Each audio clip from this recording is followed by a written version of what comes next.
Hello friends, ನಿಮ್ಮೆಲ್ಲರಿಗೂ ಅಕ್ಕನ ಅಡುಗೆ ಮನೆಗೆ ಸ್ವಾಗತ. ನಾನಿವತ್ತು ಡಿಫ್ರೆಂಟ್ ಆಗಿರೋಂಥ ಖಾರ ಪೊಂಗಲ್ ಮಾಡ್ತಾ ಇದ್ದೀನಿ. ಅದಕ್ಕೆ ಬೇಕಾಗಿರುವಂಥ ಪದಾರ್ಥಗಳು: ದೊಡ್ಡದಾಗಿ ಹೆಚ್ಕೊಂಡಿರೋಂಥ 2 ಈರುಳ್ಳಿ, ಕುಟ್ಕೊಂಡಿರೋಂಥ ಬೆಳ್ಳುಳ್ಳಿ, ಹೆಚ್ಚಿದ ಹಸಿಮೆಣಸಿನ್ಕಾಯಿ ಮತ್ತು ಕರ್ಬೇವಿನ ಸೊಪ್ಪು, ಮತ್ತು ದೊಡ್ಡ ಸ್ಪೂನಲ್ಲಿ 1 ಸ್ಪೂನ್ ಜೀರಿಗೆ, 1 ಸ್ಪೂನ್ ಕಾಳು ಮೆಣಸು, 4 ಪೀಸ್ ಚಕ್ಕೆ, ಮೇಯ್ನಾಗಿ ಬೇಕಾಗಿರುವಂಥದ್ದು ಹೆಸರುಬೇಳೆ ಮತ್ತು ತೆಂಗಿನಕಾಯಿ ತುರಿ. ಅದನ್ನು ಮಾಡೋವಂಥ ವಿಧಾನನ ತೋರಿಸ್ತಾ ಇದ್ದೀನಿ ನಾನು. ಒಂದು ಕುಕ್ಕರ್ನ ಬಿಸಿಗಿಟ್ಕೊಳ್ಳೋಣ.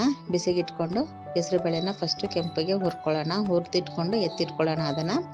ಮತ್ತು ಅದನ್ನು ಕುಕ್ಕರು ಬಿಸಿ ಇರಬೇಕಾದ್ರೆ ಅದಕ್ಕೆ ಎಣ್ಣೆ ಹಾಕ್ಕೊಳ್ಳೋಣ. ಎಣ್ಣೆ ಬೇಕು ಅಂತಂದರೆ ನೀವು ತುಪ್ಪನೂ ಹಾಕ್ಕೋಬೋದು ಒಗ್ಗರಣೆಗೆ. ಅದಕ್ಕೆ ನಾವು ಫಸ್ಟು ಚಕ್ಕೆ ಹಾಕ್ಕೊಳ್ಳೋಣ. ನಾನು ಮಾಡ್ತಾ ಇರೋಂಥ ಪೊಂಗಲ್ಲು ಗಂಜಿ ಥರನೂ ಮಾಡ್ಬೋದು, ಉದ್ರುದ್ರಾಗೂ ಮಾಡ್ಬೋದು. ಅದು ನಾನು ಗಂಜಿ ಥರ ಮಾಡ್ತಾಯಿಲ್ಲ, ಉದ್ರುದ್ರಾಗಿ ಮಾಡ್ತಾಯಿದ್ದೀನಿ. ನೋಡಿ, ಈಗ ಎಣ್ಣೆ ಕಾದಿದೆ. ನಾನು ಇದಕ್ಕೆ ಚಕ್ಕೆ, ಕಾಳು ಮೆಣಸು ಮತ್ತು ಜೀರಿಗೆನೂ ಕಾಳು ಮೆಣಸು ಜಾಸ್ತಿ ಇರಲಿ, ಬಾಯಿಗೆ ಸಿಗಬೇಕು, ಜಾಸ್ತಿ ಇರಲಿ. ಅದು ಮೂರನ್ನು ಹಾಕ್ಕೊಂಡು ಅದು ಚಟಪಟ ಅಂತ ಸಿಡಿಬೇಕಾದ್ರೆ ಕುಟ್ಟಿಟ್ಕೊಂಡಿರುವಂಥ ಬೆಳ್ಳುಳ್ಳಿನ ಹಾಕ್ಕೊಳ್ಳೋಣ. ಬೆಳ್ಳುಳ್ಳಿ ಹಾಕ್ಕೊಂಡ್ರೆ ಅದ್ರದ್ದು ಒಂದು ಘಮನೇ ಚೆನ್ನಾಗಿರುತ್ತೆ. ಈಗ ಅದು ಸ್ವಲ್ಪ ಫ್ರೈ ಆಗ್ತಾ ಇದ್ದಂಗೆ ನಾವು ಇದಕ್ಕೆ ಹಸಿಮೆಣಸಿನ್ಕಾಯಿನೂ ಕರ್ಬೇವಿನ ಸೊಪ್ಪು ಹಾಕ್ಕೊಳ್ಳೋಣ. ಹಸಿಮೆಣಸಿನ್ಕಾಯಿ ನಮಗೆ ಖಾರಕ್ಕೆ ಎಷ್ಟು ಬೇಕೋ ಅಷ್ಟು ಹಾಕೋಬೋದು. ಹೇಳಬೇಕು ಅಂತಂದರೆ ಪೊಂಗಲ್ ಬಂದು ಖಾರ ಇರೋದಿಲ್ಲ, ಮೈಲ್ಡಾಗಿರುತ್ತೆ. ಬರೀ ಕಾಳು ಮೆಣಸಿನ ಮಾತ್ರ ಖಾರ ಇರುತ್ತೆ. ನಿಮಗೆ ಬೇಕು ಅಂದರೆ ಅಷ್ಟಕ್ಕೂ ಮಾಡ್ಕೊಳ್ರಿ. ಅಂದರೆ ಹಸಿಮೆಣಸಿನ್ಕಾಯಿ ಹಾಕೋಬೇಕು, ಸ್ವಲ್ಪ ಟೇಸ್ಟ್ ಬೇಕು ಅಂದರೆ ಹಸಿಮೆಣಸಿನ್ಕಾಯಿ ಹಾಕೋಬೇಕು. ತುಂಬ ಖಾರ ಬೇಕು ಅಂದ್ರೂ ನೀವು ಜಾಸ್ತಿ ಹಾಕ್ಕೊಳ್ರಿ. ಇಲ್ಲಾಂದರೆ ಮೈಲ್ಡಾಗಿರಲಿ ಅಂತಂದರೆ ನೋಡ್ಬಿಟ್ಟು ಹಾಕ್ಕೊಳ್ಳಿ. ನಾನು 2 ಈರುಳ್ಳಿ ಹೆಚ್ಚಿಟ್ಕೊಂಡಿದ್ದೀನಿ. ನಿಮಗೆ ಬೇಕು ಅಂದರೆ 1 ಈರುಳ್ಳಿನೂ ಕೂಡ ಹಾಕ್ಕೋಬೋದು. ಹಾಕ್ಕೊಂಡು ಅದನ್ನು ಒಗ್ಗರಣೆ ಮಾಡ್ಕೊಳ್ರಿ. ಚೆಂದಾಗಿ ಹಸಿಮೆಣಸಿನ್ಕಾಯಿ, ಈರುಳ್ಳಿ ಎಲ್ಲ ಚೆನ್ನಾಗಿ ಒಗ್ಗರಣೆ ಫ್ರೈ ಆಗಬೇಕು. ಫ್ರೈ ಆದಮೇಲೆ ನಾನು 1 ಕಪ್ ಅಕ್ಕಿ ಇಟ್ಕೊಂಡಿದ್ದೀನಿ. ಅದಕ್ಕೆ ತಕ್ಕಂಗೆ ನಾನು 4 ಕಪ್ ನೀರು ಹಾಕ್ಕೊಳ್ತಾ ಇದ್ದೀನಿ. 1ಕ್ಕೆ 4ರಷ್ಟು ನೀರು ಹಾಕ್ಕೊಳ್ತಾ ಇದ್ದೀನಿ. ನೀವು 1ಕ್ಕೆ 4ರಷ್ಟು ನೀರು ಹಾಕ್ಕೊಳ್ರಿ. ಅದಕ್ಕಿಂತ ಮೆತ್ತಗಿರೋದು ಬೇಕು ಅಂತಂದರೆ ಇನ್ನೂ 2 ಕಪ್ ನೀರು ಸೇರಿಸ್ಕೊಳ್ರಿ.